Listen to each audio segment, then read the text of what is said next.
Meus amados irmãos, eu saúdo com a paz do Senhor Jesus. Amém? Aproveitando que os irmãos estão de pé, abra a vossa Bíblia. O tema que foi escolhido, vou ler apenas 2 versículos nesta noite. Ezequiel, capítulo 37. Nós vamos ler o versículo 4 e o versículo 5.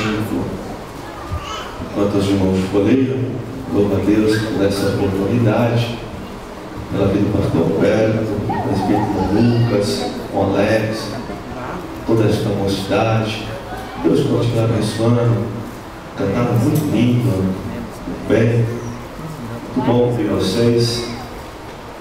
Eu quero encontrar um mestre que se marcou profundamente nossos corações nesta noite.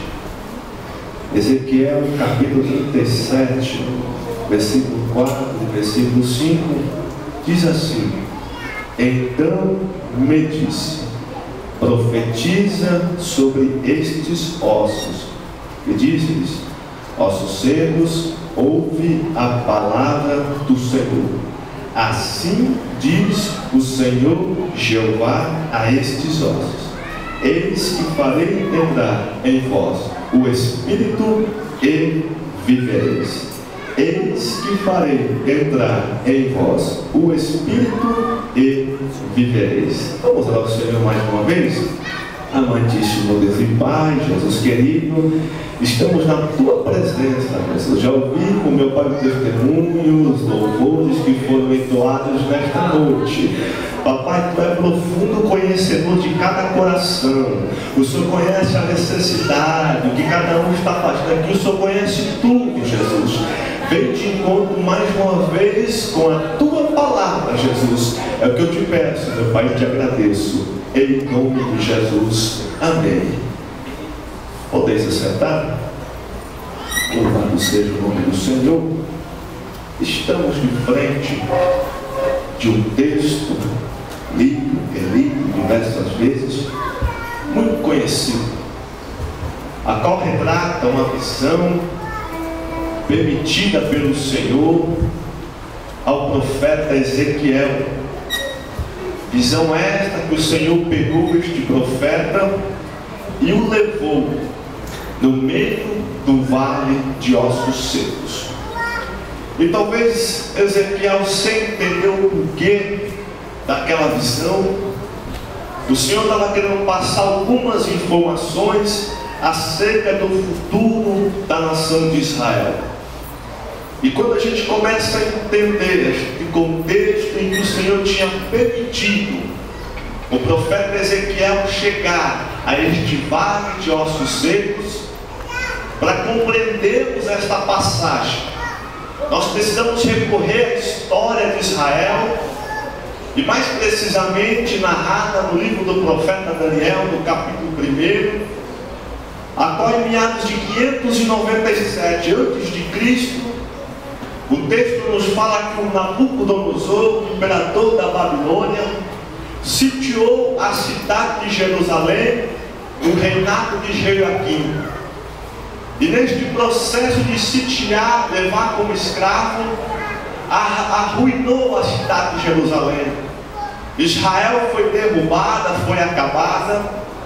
Os escravos foram levados embora para prestar serviço à Babilônia. Os filhos da linhagem real também foram levados para trabalhar nos palácios. Os utensílios utilizados no templo, construído por Salomão, também foram levados. E agora aquele povo saiu de Jerusalém, terra que o Senhor tinha lhes concedido, terra que o Senhor tinha dado para uma outra terra, como cativo, como escravo, o nome de Babilônia. E quando recorremos à nomenclatura Babilônia, nós descobrimos que tem um significado de porta dos deuses. E não é por acaso este significado. Dizem os historiadores que cerca de 2.500 deuses existiam neste lugar.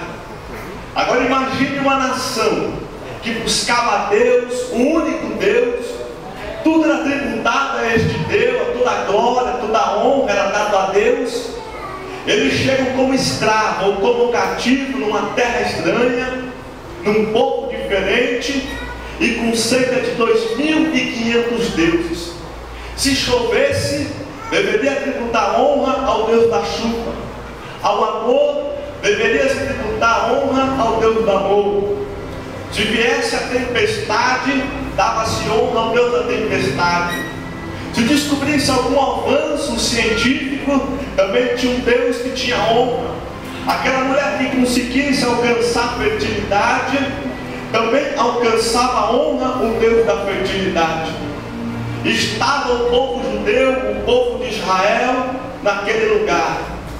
De uma nação monoteísta, ou seja, um único Deus, passa-se a morar de uma nação politeísta, com diversos deuses. E os irmãos bem sabem que o escravo que é cativo, o escravo que é levado, não tem qualquer direito. Os escravos perdem a cultura, perdem a religião, tudo que eles tinham na sua pátria mãe.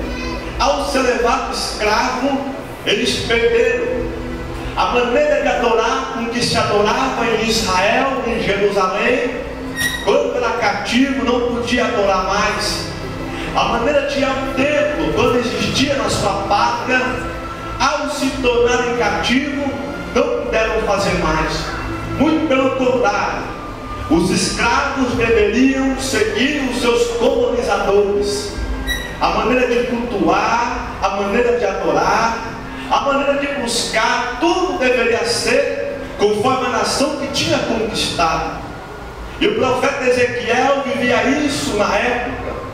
O homem que foi deportado quando Jerusalém foi invadida.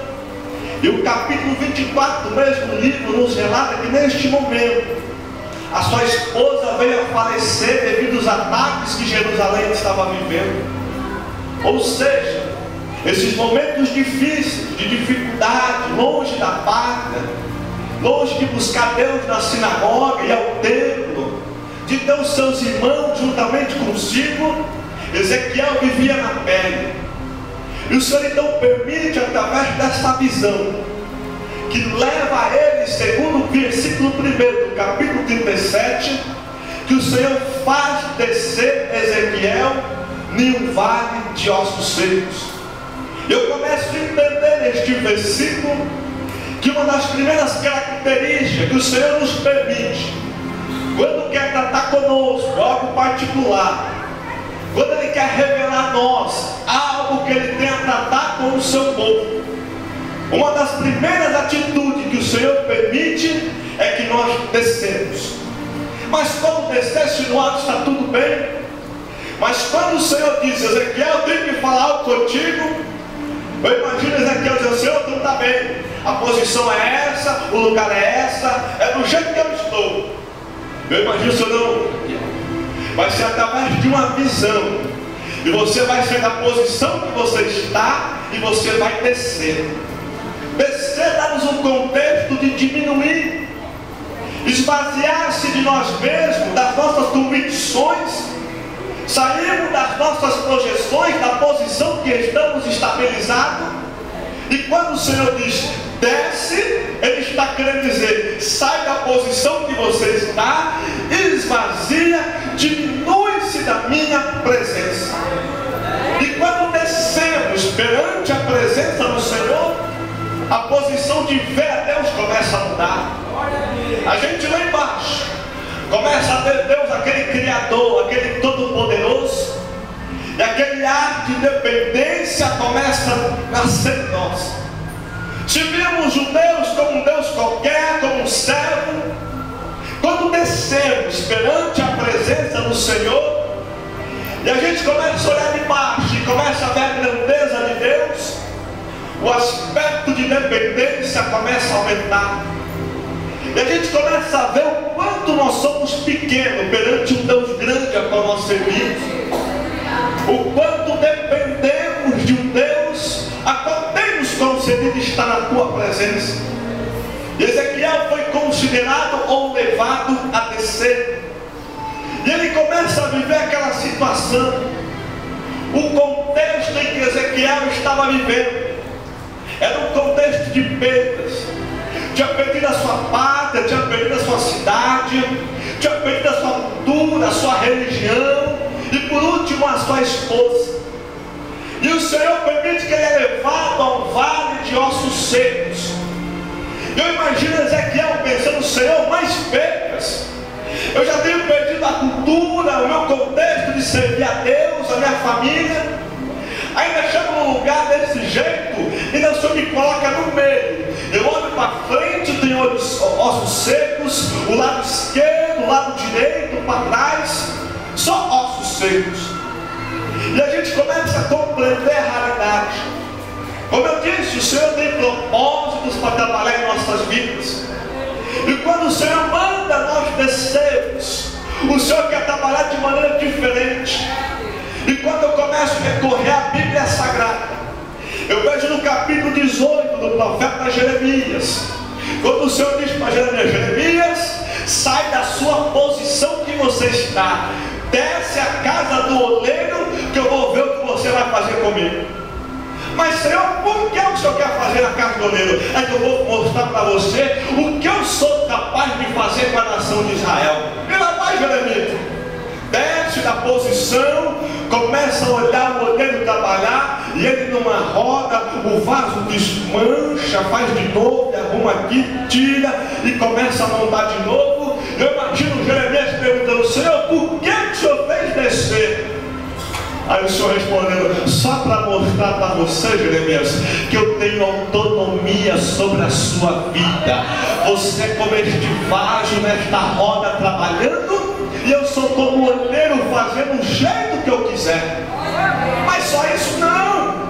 E quando a gente continua recorrendo ao Novo Testamento, lá Lucas capítulo 19, nos relata que certa vez Jesus chegava na cidade de Jericó, e um dos homens que eu via falar acerca de Jesus, homem estabilizado financeiramente, mas curioso e precisando saber o que Jesus fazia na vida das pessoas, diz-nos o texto sagrado que Zaqueu, querendo ser menos notado, menos percebido, ele sobe numa figueira brava, ou seja, uma figueira sem frutos, porque ele imaginava: todos vão passar, mas nunca vai chamar atenção uma figueira que não tem fruto.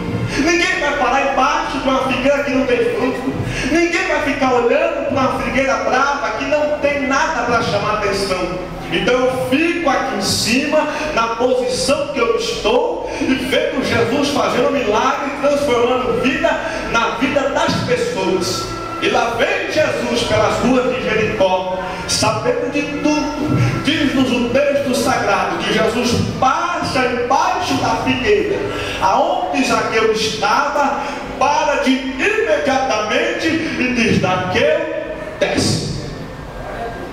Zaqueu, sai da posição que você está, desce. E Jesus continua dizendo: Zaqueu, mas é depressa. Em outras palavras, Zaqueu, sai agora do jeito que você está, larga tudo e sobre esta figueira, desce do pedestal que você está, vem para cá, que eu tenho algo para fazer na tua casa hoje. Quando Deus nos convida a descer, Ele está querendo dizer: eu tenho algo a tratar convosco, eu tenho algo a trabalhar com vocês. E este era o contexto do profeta Ezequiel, o homem que vivia em lutas e dificuldades.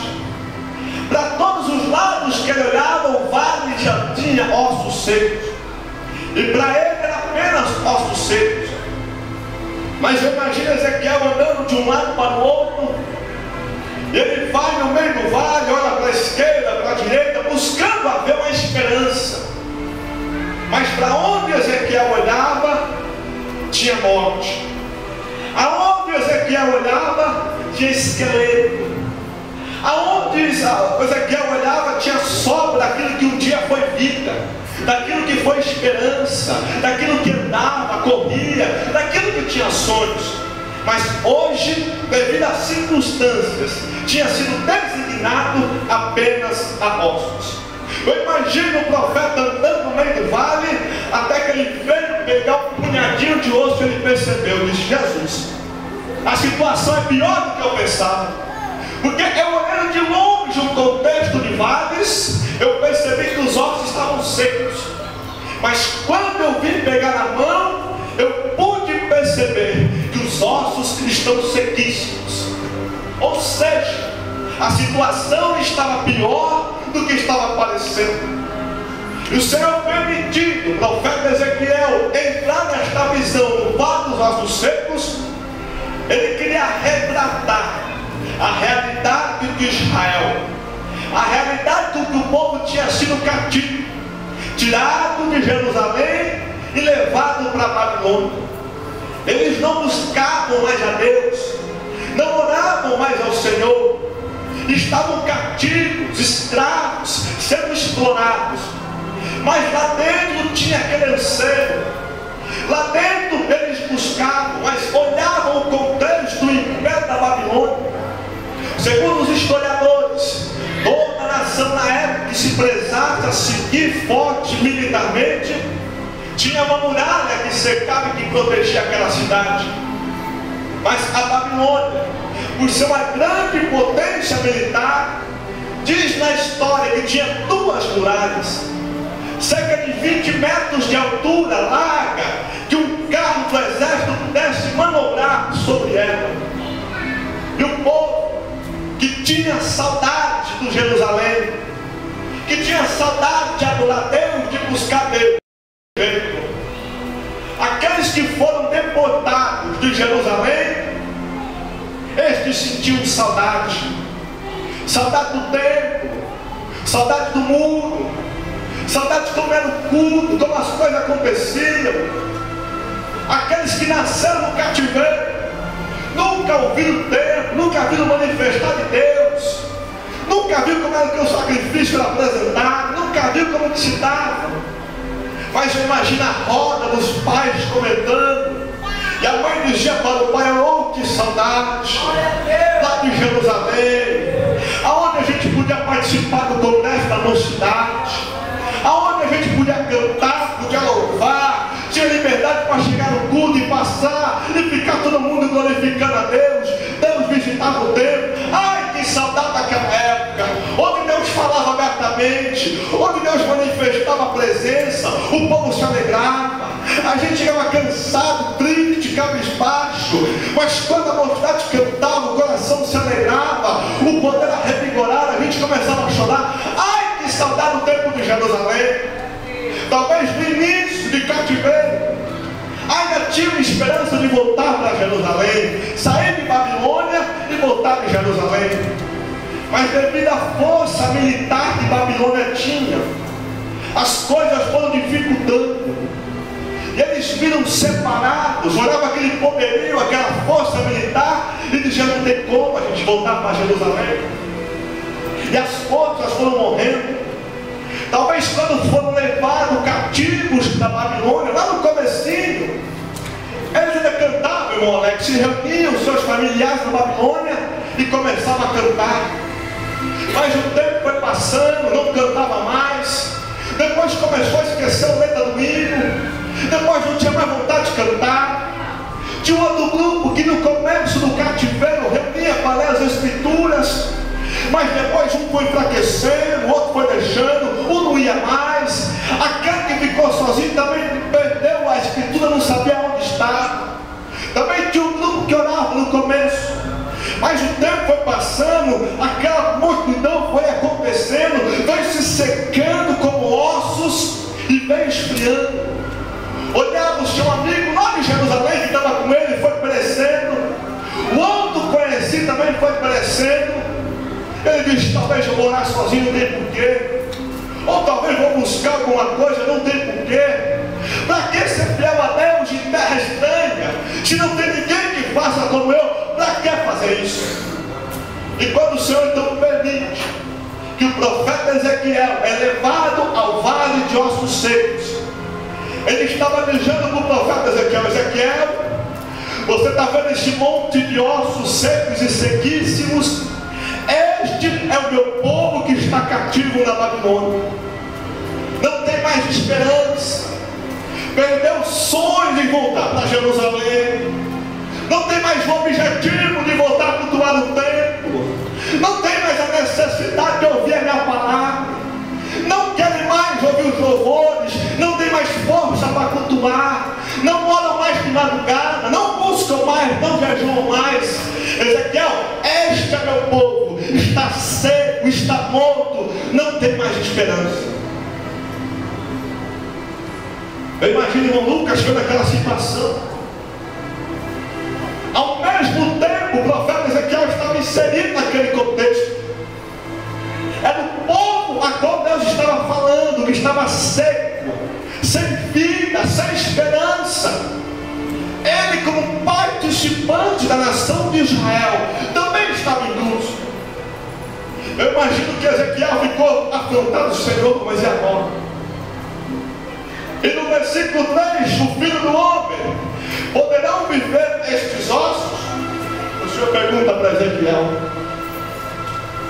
Ezequiel, eu imagino que orou a Jesus: quem sou eu para dizer que tem jeito ou que não tem jeito? Quem sou eu para dizer que é capaz de daí sair levantando?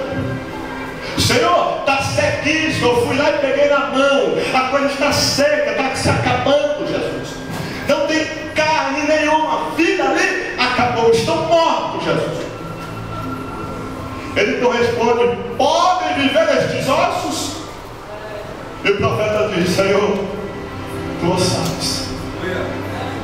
Senhor, em outras palavras, o Senhor conhece o povo, o Senhor conhece a necessidade do povo, tu sabes o que o povo precisa, tu sabes onde está o problema, tu sabes o levantar e deitar do povo. Senhor, em outras palavras, eu não sei, coloque nas tuas mãos, é o Senhor quem sabe. E diz-nos o texto sagrado que o versículo continua. E ele diz então, o Senhor diz, profeta Ezequiel: profetiza sobre estes ossos e diz que eles podem viver. Alex, eu imagino que as pernas dele tremeu. Quem sou eu, Senhor, para olhar a nação de Israel e dizer que eles vão voltar a ter vida? Quem sou eu? Mas o Senhor diz para ele: Ezequiel, profetiza em meu nome, ossos secos, ouve a palavra do Senhor. Eis que farei entrar em vós o Espírito e vivereis.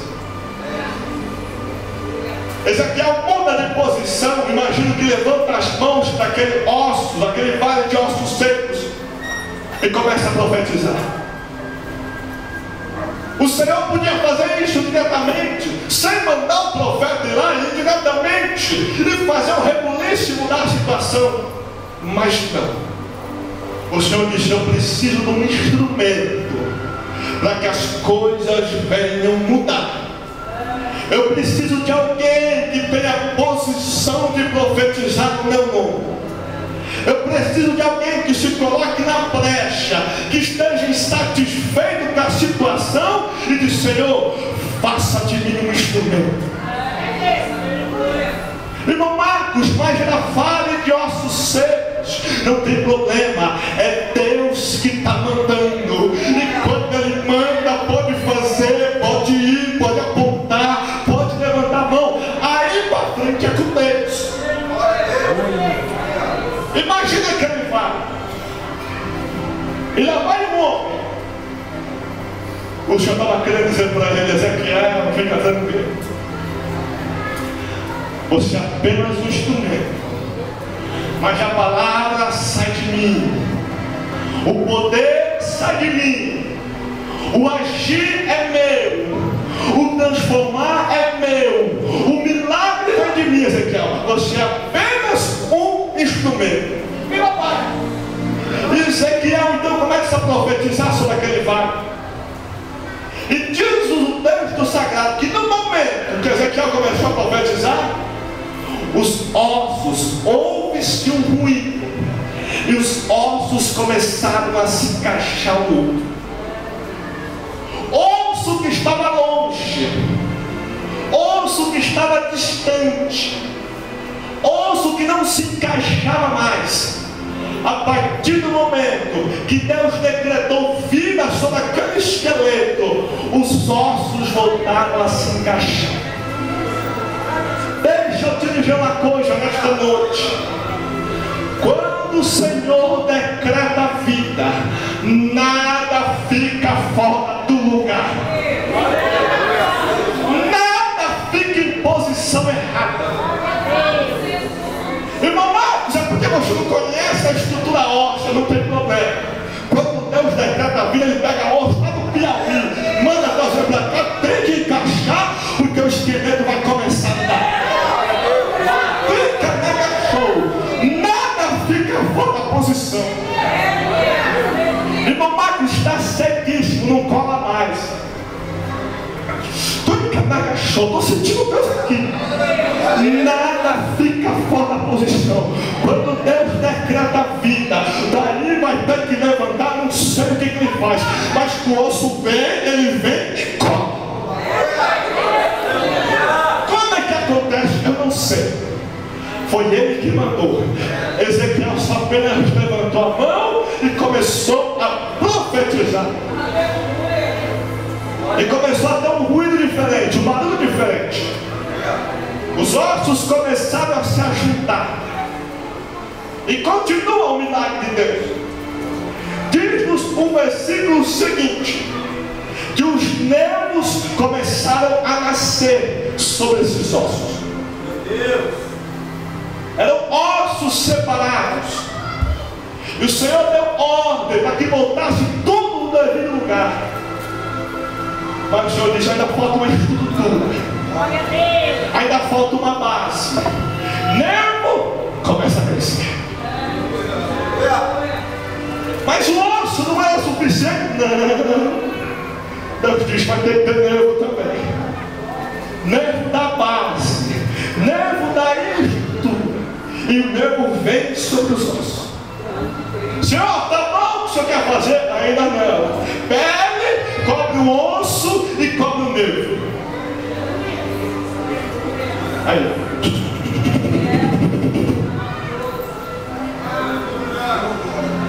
A aparência começou a mudar. Quem viu antes de que Jesus mandou, quem viu antes de que Deus ordenou a vida, e visse depois da pele, ele disse: não é o mesmo. Aleluia. Não é o mesmo, alguma coisa é diferente. A visão está diferente. A aparência, alguma coisa mudou. São processos. Não queira queimar etapas. Tem hora que o osso tem que ser juntado. Depois é o nervo que tem que vir trabalhar. E depois é a pele. Mas tudo é para que haja vida. Irmão Marcos, mas por que isso? Faz tudo uma vez? Não. Deus tem que mostrar etapa por etapa.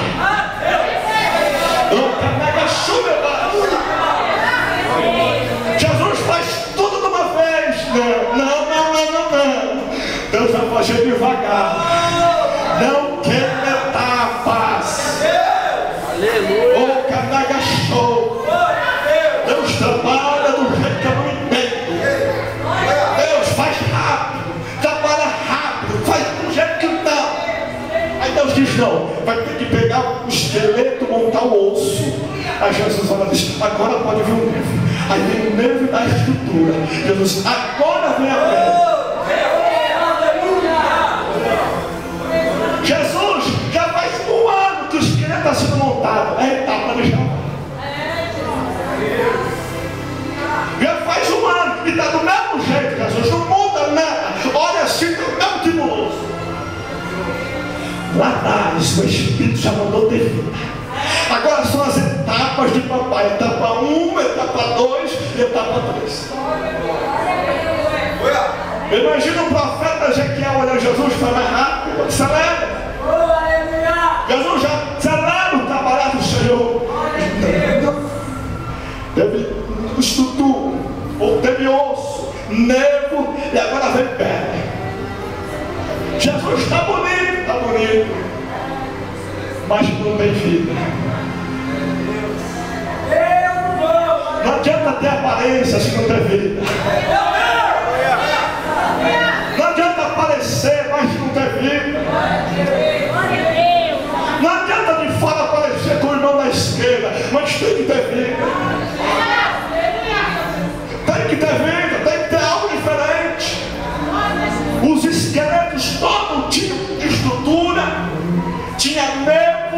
e tinha pele, mas ninguém tinha pele. Todos estavam mortos. Aí o Senhor diz: Ezequiel, chegou a última etapa. Diz para ele: assim diz o Senhor Jeová: vem dos 4 ventos, ó Espírito, e assopra sobre estes mortos, para que vejam. E o Espírito de Deus começou a soprar naquele vale. E aqueles ossos cobertos de nervo e de pele começou a ficar de pé.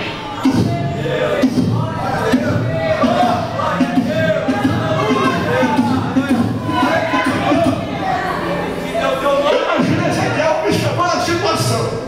Ele levanta um, ele levanta um, ele levanta o outro, ele levanta o outro, ele levanta o outro, ele levanta o outro. Jesus até que ele mais cedo levantou e foi levantando. E foi levantando. Quando Ezequiel percebeu, estavam todos de pé. E ele disse: Senhor, formou um grande exército. Senhor, que exército grande cresce, que povo bonito cresce. Aí acabou a visão de Ezequiel. Aí o Senhor diz para Ezequiel: é o que eu quero fazer com o meu povo, que está lá em terra estranha, cativo, servindo ao Deus dos deuses, servindo deuses estranhos. Diga ao povo, Ezequiel, que eu quero fazer isso com eles também. Estão como um vale de ossos secos, no início da visão que eu te dei, mas eu quero te fazer como eles, um grande exército. Aí eu imagino Ezequiel levantou, acordou. Crente do Minnesota. Ezequiel nunca mais foi o mesmo. Eu imagino Ezequiel andando pelas ruas da Babilônia, como um atalaia, falando. Quando ele encontrava um crente cabisbaixo, chorando, desanimado, que não lia mais a Bíblia, ele dizia: rapaz, o Senhor quer te levantar. Mas Ezequiel, faz muito tempo que estamos na Babilônia. Quanto tempo esperamos isso? E até hoje não vai acontecer. Como é que você sabe? Aí Ezequiel dizia: foi o Senhor que me falou. Mas como é que ele falou, Ezequiel? Ele me deu uma visão. E ele diz que ele quer fazer de nós um grande exército, um grande batalhão. E Ezequiel continua andando, olhando. E aonde ele está? Ele encontrava uma pessoa dizendo: rapaz, você está cabisbaixo, você está desanimado, não abaixa a cabeça não, Jesus está voltando. Ele diz que vai fazer de nós um grande exército.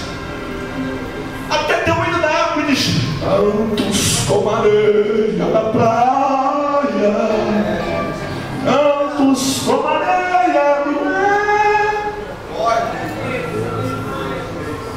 Aquele monte de gente de pé. E as pessoas questionam: mas como, Ezequiel, você não quer que a gente desanime? No meio da dificuldade dessa, um povo diferente, um povo estranho. E o Senhor disse que não é para desanimar, não.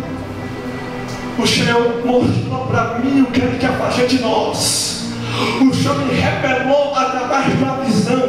Quer fazer um povo forte, um grande exército. Fica de pé, por gentileza. Louvado seja o nome de Jesus. Louvado seja o nome de Jesus. Talvez você imaginava que eu ia pregar outra coisa, de levantar. Mas eu quero te colocar na posição de Ezequiel. Tu és um profeta na terra. E conhece a visão de Deus. Sabe que a qualquer hora dessa, Jesus vai voltar para buscar a igreja. Mas os ossos que estão do nosso lado, que estamos vendo, ou queremos que eles continuem como ossos secos e sequíssimos, ou queremos vê-lo como um soldado pronto para a batalha. E após esta visão, Ezequiel nunca mais deixou de falar que o fim do cativeiro ia chegar. sabia quando, mas Jesus, o Senhor, ia vir buscar e socorrer aquele povo.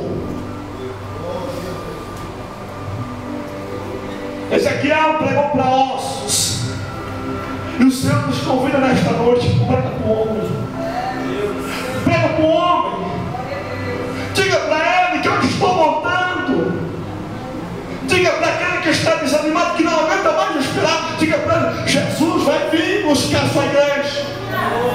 Iremos para Jerusalém, como foi cantado nesta noite.